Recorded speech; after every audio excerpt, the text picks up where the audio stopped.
Hello students, स्वागत है आप सभी का ऑनलाइन क्लासेस के अंदर। आज अपन स्टार्ट करेंगे अपना इलेक्ट्रॉनिक ट्रांजिशन। देख रहे थे ओके।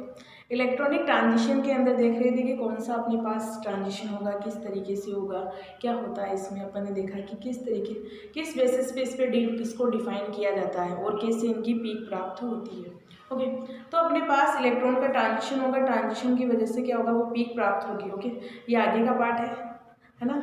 तो उसमें जो पीक प्राप्त होगी उसी से अपन आइडेंटिफिकेशन करते हैं कि आपका स्पेक्ट यानी कि आपके जो कॉम्प्लेक्स दिया गया है वो कैसा होता है। ओके, तो आज में स्टार्ट करेंगे अपना डी ट्रांजिशन के लिए लेपोर्ट सिलेक्शन रूल। ओके, अपने कहा था कि आपके इलेक्ट्रॉनिक ट्रांजिशन हो रहा है, उस ट्रांजिशन यानी कि अपन इलेक्ट्रॉनिक ट्रांजिशन क्यों पढ़ते हैं। पहली बात तो क्योंकि किसी भी मॉलिक्यूल के अंदर कलर्स की व्याख्या करने के लिए या उसके अंदर वो किस प्रकृति का है उसे ज्ञात करने के लिए अपन इलेक्ट्रॉनिक ट्रांजिशन पढ़ते हैं। इलेक्ट्रॉनिक ट्रांजिशन के अंदर अपन ने देखा था कि कलर क्यों आता है, दो तरीके से आता है, यानी कि दो नियम थे अपने पास। दो नियम तो क्या बोले अपन, दो मेथड्स बोलते हैं कि दो मेथड्स थे जिसकी वजह से उसमें कलर शो होता है। फर्स्ट था आपके एक तो चार्ज ट्रांसफर, एक था D transition.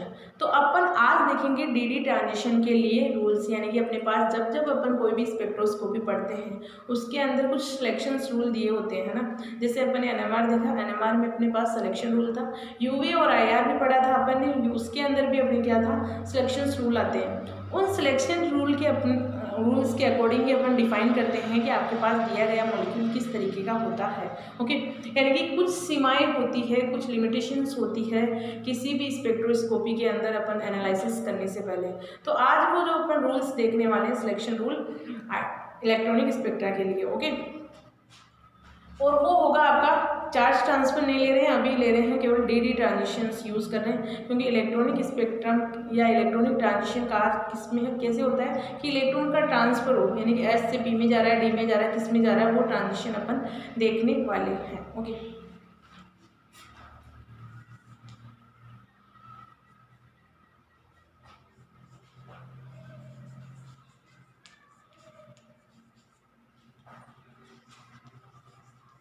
Selection rule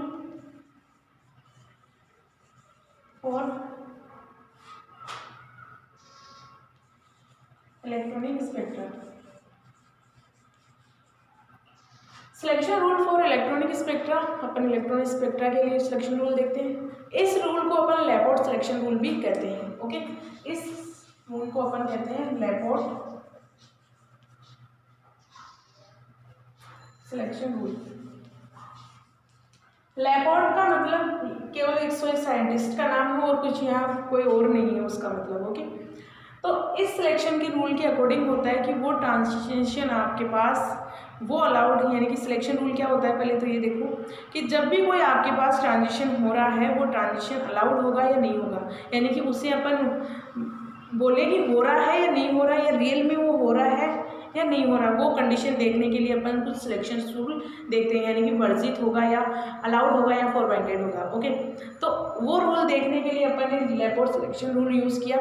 लेपोर्ट selection rule कहता है कि अगर आपके पास कोई भी सम्मिति से असम्मिति की तरफ कोई ट्रांजिशन हो रहा है, यानी कि सम्मिति से असम्मिति की तरफ अगर कोई ट्रांजिशन हो रहा है वो आपका ट्रांजिशन ऑलवेज अलाउड होगा।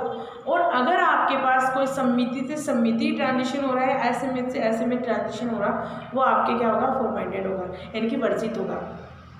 अनुमत और वर्जित कहा जाता है। अलाउड मीन्स अनुमत और फॉरवर्डेड मीन्स वर्जित। ओके, तो आज देखने वाले हैं कि लेपोर्ट सिलेक्शन के रूल के अगर आपके पास मान लो एस से पी की तरफ कोई इलेक्ट्रॉन जा रहा है, इस तरीके से लेवल होंगे S P D F. Okay, अगर ऐसा कोई सिलेक्शन रूल है, ऐसा कोई इलेक्ट्रॉन है, मान लो एस से जा रहा है पी में या डी में जा रहा है, क्या ये ट्रांजिशन अलाउड होंगे या नहीं होंगे। तो उस कंडीशन में लेपोर्ट सिलेक्शन रूल देखा जाता है। लेपोर्ट सिलेक्शन रूल कहता है कि आपके पास एस इमेज से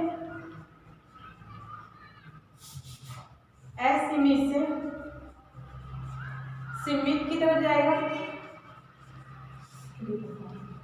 सीमित की तरफ जाएगा और सम्मित से एसिमेट्रिक की तरफ जाएगा। ओके, मतलब सिमेट्री से एसिमेट्रिक तक जाएगा और या एसिमेट्रिक से सिमेट्री तक जाएगा, मैं है ना, एसिमेट्रिक से सिमेट्री तक जा सकता है, और यह हो सकता है कि सिमेट्री से एसिमेट्री तक जा सकता है। अब बात आती है, बट कभी भी आपके यानी कि ये जो आपके पास ट्रांजिशन होंगे वो अलाउड होंगे, ओके, ये आपके अलाउड ट्रांजिशन।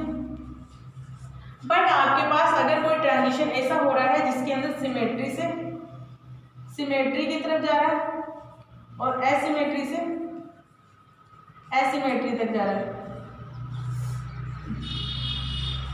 ऐसे ट्रांजिशन हमेशा फॉरवर्डेड होंगे, विवर्जित होंगे, ऐसे नहीं होंगे। काटा मारो इस पर, ये ऐसे नहीं होने वाले। ऐसे ट्रांजिशन कतई ही पॉसिबल नहीं है कि ये कहीं हो सके। अगर हो भी रहा है तो कोई लेना देना नहीं है अपने को लेना देना है कि ऐसे ट्रांजिशन जहाँ जहाँ हो रहे हैं उन्हीं की व्याख्या करने वाले, उन्हीं के बारे में अपन पढ़ने वाले हैं, ओके। अब बात आती है कि अपन SPDF से कैसे पहचाने कि आपका जो ट्रांजिशन होगा अलाउड होगा या फॉरवर्डेड होगा। पहली बात तो सिमेट्री डिसाइड करनी होगी, एस में सिमेट्रिक होगा या असिमेट्रिक होगा, किस तरीके से होंगे, ओके। तो सबसे पहले बात आती है कि अपने को सबसे पहले क्या डिसाइड करने होगा कि उनकी आकृति कैसी होती है। यानी कि अपन कहते हैं कि एस ऑर्बिटल आपका गोलाकार होता है, P ब्लॉक आपका डबलाकार होता है, डबलाकार होता है। इसके आधार पर ही अपन इनको जानेंगे कि आपके पास सिमेट्रिक होंगे या एसिमेट्रिक होंगे। सिमेट्रिक का मतलब तो सब जानते होंगे, दो बराबर भागों में डिवाइड करते हैं, यानी कि जब उसे काटे अपन तो उसकी मिरर इमेज बन जाए, उससे सिमेट्रिक कहते हैं। कभी भी ये मत बोलना कि अगर आपके पास मिरर इमेज नहीं बन रही है किसी की, मतलब कि वो सिमेट्रिक नहीं होता है। अगर आपके पास काटने पर उसकी मिरर इमेज भी बन रही है साथ में, यानी कि दर्पण प्रतिबिंब भी बन रहा है, तो वो सिमेट्रिक होगा, अदरवाइज नहीं होगा वो, ओके। और एसिमेट्रिक का मतलब हो गया कि आपके पास क्या हो, उसके अंदर काटने पर उसे दो बराबर भागों में अगर काट रहे हैं तो उसकी मिरर इमेज नहीं बन रही है, मतलब कि वो आपका हो गया एसिमेट्रिक हो गया, ओके। तो सबसे पहले अपन SPDF की जानकारी लेने से पहले इनके आकार को डिसाइड करते हैं, इनके आकार के बारे में पता लगाते हैं किस तरीके के इनके आकार होते हैं, ओके। तो अपने पास है S ऑर्बिटल, ये लो अपना S ऑर्बिटल आ गया छोटा सा, है ना। S ऑर्बिटल क्या होता है, अपना गोलाकार होता है ना, ये लो गोलाकार बना भी दिया। तो प्लस चार्ज हो गया, प्लस चार्ज यानी कि अपन न्यूक्लियस हो गया, एक तरीके से नाभिक बोलते हैं इसे। अब इसके अंदर जो क्या होगा, फेज है। मान लो अपन देखो, आप जब भी ऑर्बिटल्स की व्याख्या करते हैं, अपन कोई भी करें, अपन ये कभी नहीं कहते कि आपके पास ये प्लस है मतलब कि क्या हो गया, प्लस चार्ज वाला हाइड्रोजन हो गया ना। चार्ज इसके अंदर प्लस चार्ज वाला नहीं हुआ, उसका मतलब ये हो गया कि इसकी फेज प्लस है। फेज से डिनोट किया जाता है, ना कि चार्ज से किसी के अंदर चार्ज बताया जाता है। ये हो गई फेज। और अगर आपके पास इस तरीके का ऐसे ऑर्बिटल है, उसके अंदर माइनस है, माइनस का मतलब ये कतई नहीं होता कि उसके अंदर माइनस चार्ज प्रेजेंट है, यानी कि आपका कोई हाइड्रोजन होगा, हाइड्रोजन के अंदर क्या होगा, माइनस चार्ज ना। इसमें भी क्या होगा, ये भी फेज है, यानी कि इस ऑर्बिटल्स में दो प्रकार की फेज होती है, प्लस फेज और माइनस फेज। ये फेज कब यूज की जाती है, जब आपके पास बॉन्ड फॉर्मेशन हो रहा है, तब उसमें अपन यूज करते हैं कि आपकी फेज कैसी है, ओके। तो अपने पास जो हाइड्रोजन है गोलाकार होता है, सिंपल गोलाकार बनाते हैं, दो बराबर भागों में काटते हैं। तो इसकी जो आपका इसको बराबर भागों में काटा, ये लो, इसकी ये लो, ये दो बराबर भागों में काट दिया। इसकी शक्ल यही है, इसकी शक्ल भी यही है, दोनों एक दूसरे के क्या मिरर्स हैं, दोनों एक जैसे ही दिख रहे हैं, है ना, दोनों में कोई चेंजेस नहीं आ रहे, तो ये एक दूसरे की मिरर इमेज हो गई। यानी कि जो प्लस फेज वाला अपन ने हाइड्रोजन को काटा, प्लस फेज वाले हाइड्रोजन को दो बराबर भागों में काटा, तो काटने के बाद में अपने पास दो फेज यानी कि दो मिरर इमेज प्राप्त होती है। इसकी मिरर इमेज यही है, दोनों एक दूसरे के हुबहू हुए, यानी कि आपके क्या है, जुड़वा है ये, ओके। तो जुड़वा हो गए, तो अब अपन कह सकते हैं कि इसमें सिमेट्री पाई जाती है ना, सिमेट्री पाई गई है। सिमेट्री पाई गई है मतलब क्या हुआ, इसके अंदर इसे क्या बोलेंगे। अब सिमेट्री तो वर्ड बोल नहीं सकते क्योंकि हर जगह इतने बड़े वर्ड यूज़ करने का रहता नहीं, क्या चाहते हैं कि कोई छोटा सी वर्ड आ जाए, है ना, उससे अपन बोल दें। तो इसे कहा जाता है जीरेड, ओके, जिसे जी से रिप्रेजेंट किया जाता है, जीरेड, ओके। जैसे अपन CFSC में CFT में देख रहे थे, T2G इजी देख रहे थे, वो इजी और जी का मतलब होता है जीरेड और अनजीरेड, यानी जीरेड मतलब सिमेट्री हो गया, अनजीरेड मतलब एसिमेट्रिक हो गया, ओके। तो अपना एस ऑर्बिटल होता है वो जीरेड होता है, एस लो जीरेड कर दिया, ओके। अब बात आती है कि पी ऑर्बिटल कैसा होगा। अगर इससे भी काटोगे तब भी आपके क्या होगा, जीरेड ही होगा। अब बात आती है कि पी ऑर्बिटल कैसा होगा। समझ ही गए होंगे अभी तक तो क्या होगा पी ऑर्बिटल में। अपना पी ऑर्बिटल है ये लो डम्बल भगवान का, ओके। तो डम्बलाकार होता है, डम्बलाकार होगा तो एक लोब होगी आपकी प्लस फेज की होगी, दूसरी लोब आपकी माइनस फेज में होगी। यही कहते हैं अपन कि जो अपनी एक फेज होती है यानी कि सॉरी एक लोब होता है वो प्लस फेज का होता है, दूसरा लोब होता है वो माइनस फेज का होता है, ये कहा जाता है। अगर मैं इसके अंदर देखूँ कि इसको दो बराबर भागों में काट दिए लोग नेगेटिव है ना, काटना अपने को ऐसे है कि जिसके अंदर क्या हो अपन इजीली काट सके, यानी कि इजीली अपन उसको बता सके किस तरीके से काट सकते। या मैं कह सकूँ, इससे आपको थोड़ा उलझन होगी, सेंटर ऑफ सिमेट्री यूज करके देखो वो सबसे अच्छा होगा। सेंटर ऑफ सिमेट्री के अंदर अगर आप इस न्यूक्लियस से इधर जा रहे हो तब भी आपको कुछ नहीं मिल रहा, बराबर भागों में इसे काट सकते हैं। लेकिन इसके सेंटर से अपन इधर जा रहे हैं तो प्लस फेज मिल रही है, नीचे जा रहे हैं तो माइनस फेज मिल रही है। तो फेज आपकी क्या हो रही है, चेंजेस हो रही है। ऊपर जाने पर प्लस फेज मिल रही है, नीचे जाने पर माइनस फेज मिल रही है, क्योंकि इनका बहुत बड़ा रोल होता है बॉन्ड फॉर्मेशन के अंदर इन फेज का। इन फेज के बिना कुछ भी अपन नहीं कर सकते कि किस तरीके से आपके बॉन्ड बनेगा, ओके। अगर आपके पास इस तरीके से अलग अलग फेज आ रही है मतलब क्या हो गया, ये अनजीरेड हो गया, एसिमेट्रिक पाया जाएगा। तो ये लो पी ब्लॉक आपका हो गया अनजीरेड, ओके। अब नेक्स्ट होती है डी, क्या होता है डबल डबल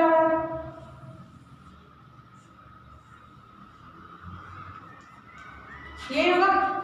अगर इसके सेंटर से देखा जाए तो इस तरफ भी प्लस माइनस आया, इस तरफ भी माइनस आया, इस तरफ भी प्लस आया, इस तरफ भी प्लस आया है ना, यानी कि इस तरफ जा रही हूँ तब भी प्लस मिल रहा है, इस तरफ जा रही हूँ प्लस मिल रहा है। अगर मैं इसके इधर जा रही हूँ तब भी मुझे क्या मिल रहा है, नोड ए प्लेन मिल रहा है। इस तरफ जा रही हूँ तब भी नोड ए, यानी कि नोड किसे कहते हैं, जहाँ इलेक्ट्रॉन पाए जाने की प्रोबेबिलिटी सबसे कम हो, यानी कि सबसे मिनिमम इलेक्ट्रॉन पाए जाते हैं, उसे अपन नोड ए तल कहते हैं, ओके। तो अपने पास इस तरीके से डी ऑर्बिटल हो गया। डी ऑर्बिटल अपना क्या हो गया, जीरेड हो गया। और अपना एफ क्या होता है, अनजीरेड होता है, ओके। क्योंकि एफ बहुत बड़ा होता है, कॉम्प्लिकेटेड होता है, लेकिन वो अनजीरेड ही होगा आपका, ओके। तो अपने पास इस तरीके से अपन ने डिफाइन कर लिया कि ये इस प्रकार से अपने पास ऑर्बिटल्स होते हैं। ऑर्बिटल्स को सिमेट्री के रूप में इस तरीके से अपन ने दर्शा लिया। अब देखते हैं इनके अंदर leopard selection rule. Leopard selection rule, leopard selection rule कहता है अपना कि सिमेट्रिक से सिमेट्री तक जाओगे तो अमान्य होगा, एसिमेट्रिक से एसिमेट्रिक जाओगे तब भी अमान्य होगा। मान्य कब होगा, जब आप सिमेट्री से एसिमेट्री तक जा रहे हो या एसिमेट्री से सिमेट्री तक जा रहे हो, वो आपका ट्रांजिशन अलाउड होगा, वरना आपका क्या होगा, फोर बाइंडेड होगा, यानी कि वर्जित ट्रांजिशन कहलाता है। तो अपन ने कहा क्या, सिमेट्री को कहा था अपन ने कि उसको जीरेड कहा जाता है। अगर आप जीरेड से अनजीरेड की तरफ जा रहे हो आपका ट्रांजिशन पॉसिबल है, यानी कि वो आपका डेफिनेटली होगा ही होगा। और अगर आप अनजीरेड से जीरेड की तरफ जा रहे हो मतलब कि होगा, ये भी होगा, हाँ। अगर आप जीरेड टू जीरेड जा रहे हो, जीरेड टू जीरेड जा रहे हो तो काटा मारो, क्योंकि ये नहीं होने वाला। अनजीरेड टू अनजीरेड जा रहे हो तब भी ये आपका नहीं होने वाला, ओके। इनके आधार पर तो अपन समझा सकते हैं कि किस तरीके से होगा और किस तरीके से नहीं होगा। तो अपन इनको भी समझा, अगर आप एस से पी की तरफ जा रहे हो, ओके, यहाँ लिख देते हैं। देखो ये आपके सिलेक्शन रूल बहुत इंपॉर्टेंट होता है, एग्जाम में मोस्टली पूछा जाता है कि सिलेक्शन रूल बताइए भाई, इलेक्ट्रॉनिक स्पेक्ट्रम के लिए सिलेक्शन रूल बताइए, वो भी लैपोर्ट सिलेक्शन रूल नाम देके ही पता देगा कि लैपोर्ट सिलेक्शन रूल किसे कहते हैं। तो उस कंडीशन में आपको बहुत ज़्यादा ऐसे कुछ ज़्यादा नहीं लिखना होता थ्योरी में, लेकिन जो है वो तो लिखना होगा ही ना। तो एस से अपन एस में जा रहे हैं, एक होगा, एस से पी में जा रहे हैं, पी से पी में जा रहे हैं, या अपन पी से डी में जा रहे हैं, पी से एफ में जा रहे हैं, या अपन कहाँ जाए, डी से डी में चले जाए, और या डी से अपन एफ में भी जा सकते हैं, एस से एफ में भी जा सकते हैं, एस से डी में भी जा सकते हैं, और अपन कहाँ जा सकते हैं, एफ से एफ में। अब बात यह है कि आपको इन कंप्लीट में से, यानी कि ये तो मैंने पॉसिबिलिटीज, और भी पॉसिबिलिटीज हो सकती है अपने अकॉर्डिंग देख लेना। इन पॉसिबिलिटीज में से कौन कौन से ट्रांजिशन अलाउड होंगे या नहीं होंगे वो देख रहे हैं। अब आप इसके बेसिस पे देखो, एस को अपन जीरेड बोल रहे थे, जीरेड टू जीरेड जाना नहीं होगा, मतलब ये ट्रांजिशन नहीं होगा। और अगर अपन एस से पी की तरफ जा रहे हैं, यानी कि एस से पी की तरफ जा रहे हैं, एस था अपना जीरेड और पी था अपना अनजीरेड, तो मतलब कि ये होगा, ये ट्रांजिशन पॉसिबल है। पी से पी, अनजीरेड से अनजीरेड तो जाना ही नहीं है, तो नहीं होगा।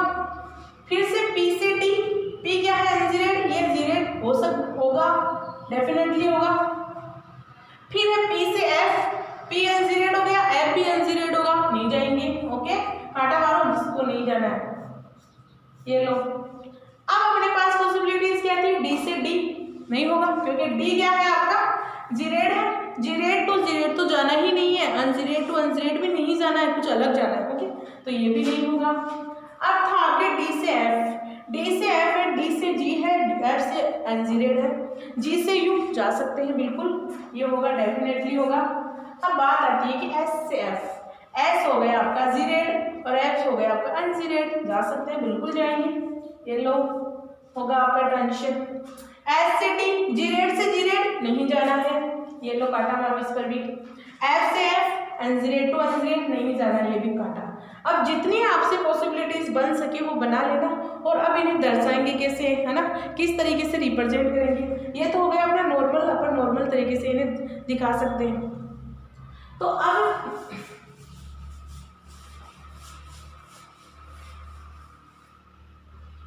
अपन क्या करें, अपना मान लो कि एस पी दे दें कि एस पी ट्रांजिशन, तो एस को गोलाकार बना दो, प्लस ये लो डबलाकार बना दो, ये ट्रांजिशन होगा, यानी कि ये संक्रमण आपके अनुमत होता है। दूसरा ये लो प्लस एस से एस, ये आपका क्या होगा, नहीं होगा ये ट्रांजिशन। तो इस तरीके से आपको एग्जाम में दिखाना है कि आपको कौन सा है। अगर एस है तो आप गोलाकार आकृति बना के दिखाओ, पी है तो आपको डबलाकार आकृति बना के दिखानी होगी कि ऐसे ट्रांजिशन हमारे अलाउड होते हैं। और अगर आपके पास पी से डी आ जाए या एफ आ जाए तो उनकी आकृति एफ की तो नहीं बन पाएगी, तो उसे ऐसे ही रहने दो। ओके, एफ में 6 लोब होते हैं, ये बता सकते हो 6 लोब होते हैं। डी में आपके 4 लोब होंगे, देखो एस होया, एस हुआ गोलाकार, पी हुआ डबलाकार, डबलाकार के अंदर क्या हो गई आपके पास 2 लोब हो गई, और आपके पास डी हो गया डबल डबलाकार, इस तरीके से। और आपके एफ होता है, यानी कि इसके अंदर कितनी लोब हो गई, 1 2 3 4 लोब्स पाई जाती है। एफ के अंदर आपके 6 लोब पाई जाती है। ओके, 1 2 और ये हो गए प्लेन में। ओके, इस तरीके से 6 लोब पाई जाती है। ओके, तो ये हो गए अपने लेपोर्ट सिलेक्शन रूल। लेपोर्ट सिलेक्शन रूल अभी खत्म नहीं हुआ, अब नेक्स्ट क्लास में देखेंगे आगे। ओके।